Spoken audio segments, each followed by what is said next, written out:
তো বুঝতেছি না আপনারা কি সাধারণ জনগণ দেখতেছেন না? আপনাদের বিবেক নাই?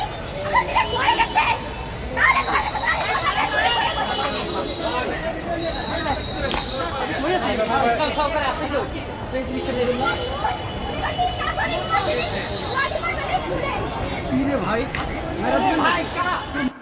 পুলিশ দিয়ে আন্দোলন বন্ধ করা যাবে না, গুলি করে আন্দোলন বন্ধ করা যাবে না, হামলা করে আন্দোলন বন্ধ করা যাবে না, মামলা করে আন্দোলন বন্ধ করা যাবে না, পুলিশ দিয়ে আন্দোলন বন্ধ করা যাবে না, গুলি করে আন্দোলন বন্ধ করা যাবে না। দিয়েছি তো রক্ত আরো দেব রক্ত, আরো দেব রক্ত দিয়েছি তো রক্ত, রক্তের বন্যায় বেঁচে যাবে অন্যায়,